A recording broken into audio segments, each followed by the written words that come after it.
Okay. So this is Phil Soussan of the band Last in Line. You may know me from some previous projects, some other things such as Ozzy Osbourne, Billy Idol, Vince Neil, or whatever. But Last in Line is what we're doing right now. We've got a brand new album coming out at the end of March entitled Jericho. It's our third album, and we're very excited about it. It's getting great reception, and we can't wait for you to hear it. So please have a listen. Beautiful, Phil. Thank you very much for joining us today, mate. Yes, you're welcome. Thank you so much for having me. No worries at all, brother. So as you mentioned, Last in Line will release your third studio album, Jericho, on March the 31st. So firstly, how are you feeling about it? Very happy with the album. It's been very long coming because it went. We had to put this thing together through a trying and difficult time, as I'm sure everybody can appreciate. And I think we came out with something that we're very proud of. Actually, better than I thought it was going to be because we had no idea, how it was going to be with all of the hurdles and restrictions that had been, placed in front of us during the process of coming up with this record. Yeah. So tell us a bit more about the album from a musical point of view, mate, and what you were going for with it. Well, I think people who have listened to the second album noticed a definite progression from the first album. Obviously, sadly, Jimmy Bain is no longer with us, and he was very much part of that first album. And I originally was asked to come in to finish some shows that for which there had been some obligations from the first record. And during that time, we realized there was a great chemistry that was going on in this band. And the second album came up. When that second album was written, obviously I brought in some different influences, and so people would see a progression from that first to the second album. And I'd like to say that you continue that trajectory. This is where Jericho now is. So it's different from the second album. It's definitely an evolution from what we were doing on that second record. I think it's really nailed certain things that make this band unique and different from others. And for that, I'm very proud of it. I think it's a good record. Very cool. And you've released a single, Ghost Town, so far, mate. So that's the only one that you've released from what I can gather. So why choose that song to represent the album? I have no idea. I love your honesty. Well, I'll tell you what. I mean, sometimes what's that expression? You can't see the forest for the trees, or can't see the trees for the forest. I can never remember which one it is. But when you're working on a record that closely, sometimes I don't think you're the most objective person in knowing what should be what. If you were to ask me when we were working on the record what the single would have been, I would have picked. I picked something completely different. I was convinced it was something else, and maybe all of us were. And then what we did is we took the record and we sent it to everybody else. We sent it to the label, we sent the management, press, people whose opinions we respected, to see what comes back. And everybody unanimously came back with Ghost Town. So we were like, oh, well, what do we know? You got to go with what, you just don't know. You just don't know. I mean, it's a very common situation that people think that the song that they always think is going to be the single or the popular song on the record ends up not being so. And it's the sleeper that comes out. And it's a surprise to everybody. So I'm very happy. I love Ghost Town, but I wouldn't have known that was the song to release. So. Oh, very cool. And the first song on the album, Not Today, Satan, starts with a massive drum intro before guitars and the vocals kick in. So how much, like these days, how much thought, I guess, and time and effort goes into picking the first song on an album? People's attention spans are that short these days. You want to grab them straight up. So how much do you think about that? It goes around us for quite probably a good couple of weeks, getting to the point where we're listening to our mixes and we're starting to decide what sounds best as a first track, as a second track. I mastered this album, so because I do quite a lot of studio work, I do a lot of mastering, mixing, and production as well. So, but we start messing around with that from the minute we start listening to our mixes. And you pretty much know, you get a good sense of what's going to go into what. Viv's really astute with this stuff as well. He's really good with that. And so once that debate starts, we'll start creating a playlist and listening to it, and then we'll suggest changes. We want to make sure that keys sound complementary next to each other. We want to make sure that tempos also sound complementary. You don't want to have two things that are just just rubbing you the wrong way. But eventually, it comes together, and it's never been a great effort with us. So, that's how the running order happens. It's not, but it's very much generated within ourselves. It's not from outside. Okay. I'm glad you told me that you mastered this one, because it means you're going to be able to answer these next couple of questions good for me. So I read it in the press release that Vivian said that you cut the basic tracks for the album live. Like, for the benefit of people like myself, even, and I'm sure there's others out there that don't quite know what that means. So what does it mean when you say you cut the album live? Well, what it means is we're going into a studio and we are trying to get that performance as a unit, rather than I mean, his experience with Def Leppard is that they tend to cut stuff. I think they cut stuff to almost to a drum machine, and the drums are very much the last things that they add with a Def Leppard record. I might be wrong about this, but I think that's how it goes, and that would be a good example of how something can be piecemealed and assembled together from individual parts. What we try to do is try to go for a live performance. So when we're going in there, we're not just saying, "Oh, see, let's see if we get through this song and play the notes right." We're seeing if we can generate a little magic.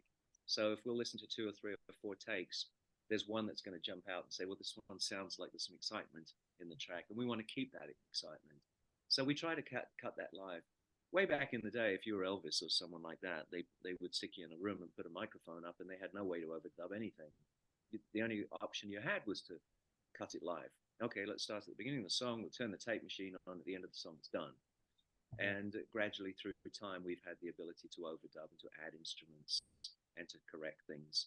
And when you run that to the other end of the extreme, you can actually take the individual parts and completely assemble them after the fact. These people might not even be in the same room together.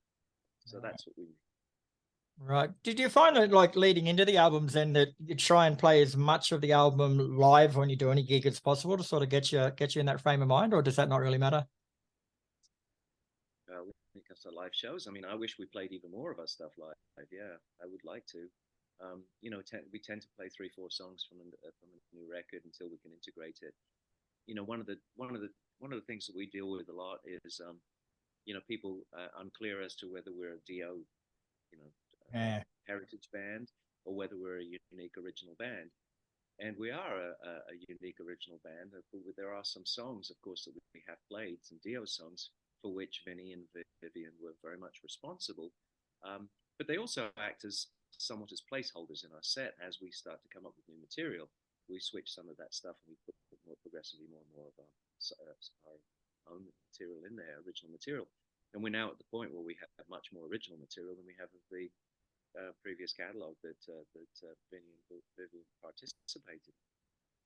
Yeah. Glad to say people love it, which is something you can't hope for. You can't make happen. I mean, we're very blessed and very grateful for this. I mean, honestly, Chris, when we go to a lot of shows, you see a band that you want to see, they're playing the hits, and they play a new song, everybody goes to use the bathroom collectively at the same time, and in this case, that's not what happens. And for that, like I said, I have no idea how that happens, because you can do everything right in this business and there's no guarantee of outcome. But here we've hit an accord with people, and people like it. So I'm very grateful.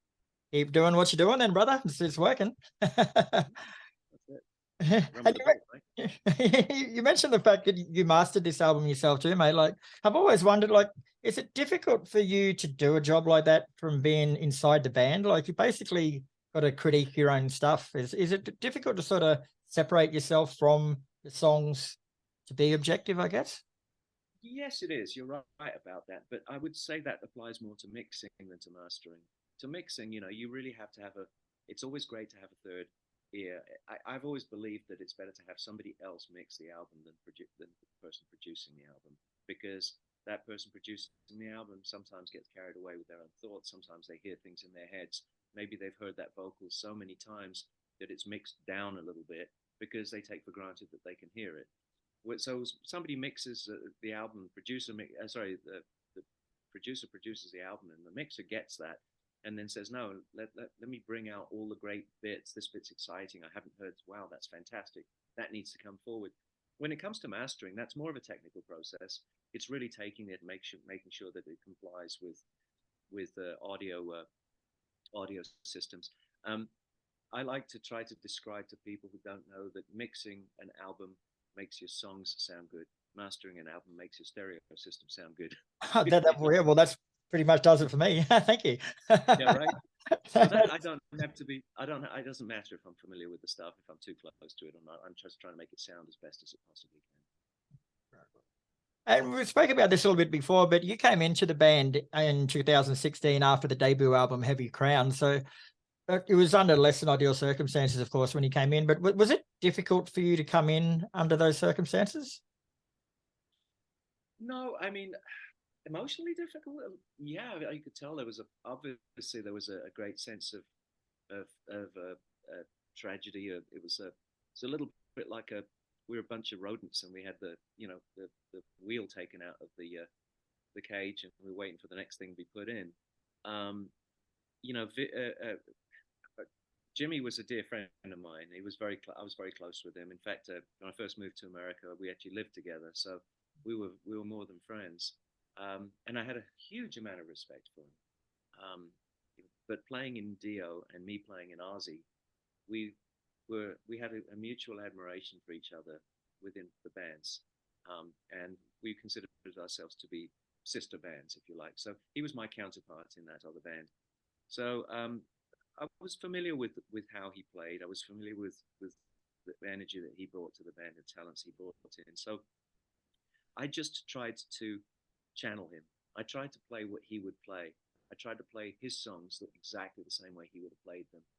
And over time, as we've gone to some of our newer and more original material, I've allowed myself to play my own style.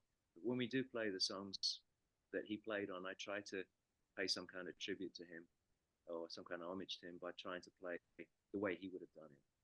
And I think we keep a respect and we try to keep his legacy going in this band. You know, he was a big part of it, and he was a dear fellow. So, you know. Yeah, very cool, man. Very cool. So you mentioned earlier on that the band has changed musically from Heavy Crown to Jericho. So are those changes more subtle sort of changes, do you think, or are you sort of? I don't know that they're that subtle. I mean, if you put Heavy Crown on, and you put the second album, which is called Two, and you put that album on, you'll definitely hear a lot of differences. And I would say that's a great, 25% of that is having a different person in the band, and bringing in slightly different influences, more contemporary, more just an evolution. I'm now starting to think that this band is showing that it's moved into a direction which is very unique. Um, I don't hear too many bands that sound like we do. I could imagine where I would hear a classic rock band try to sound, more modern with different sounds, different, textures, but not so much with different songs. And we've managed to sort of make that happen. So again, I'm very pleased for that. But there is definitely a change, an evolution over these two records. Do you think part of that's that you're slowly starting to find your own musical identity, I guess, as a band, Last in Line? Like, you've all played with so many other people in the past, and the band was shaped on Dio's music, of course. So that stigma's sort of still been there from the start. But do you think they're actually starting to branch out and create a Last in Line sort of legacy? Absolutely. Absolutely. I think it's, that you correctly say that it was originated from this nucleus of the original Dio band. I think more than bringing in the sound of Dio, I think what that brought into the Last in Line was the way in which the songs are put together and are written. Because back in the day, with Dio, they would do the same thing. They would go into a studio cold, plug in, and see what happens, and see what comes out. And that's something that Viv and Vinny were adamant about keeping with Last in Line. So we do that differently from everybody else. We don't come in with demos. We come in with nothing. We Wow. come in and we plug in and we say, well, let's see what happens. So that is very common to the Dio stuff, more so than the style of the music. So we're now starting to see that. I mean, 25, 35 years later, has it been that long? 35 years on, all of a sudden everybody has new influences. Everybody has now progressed, and we're seeing what that result is today. I would love to see what Ronnie would be doing today as well. I'm sure it would be quite different, Hmm. but sadly he's not with us anymore. So. It is indeed. It is. Okay, Phil. Well, thanks very much for your time today, man. It's been an absolute pleasure chatting with you. The new album, Jericho, from Last in Line, is out March 31st, and I've been privileged to have a sneak listen to it. And it is a band that is definitely finding your own identity, mate. It rocks in all the right places and kicks ass in all the right places, mate. Champion effort. Hopefully you guys make it to Australia one day soon to play it for us. Absolutely, we're way overdue to do so. I need to come over there. I've worked with a lot of your country folk in the past, and it's time to come to Australia. So, All right. Well, if anyone out there is listening that brings bands over, these guys are keen, so get onto it. But in the meantime, check out Jericho because she's a cracker.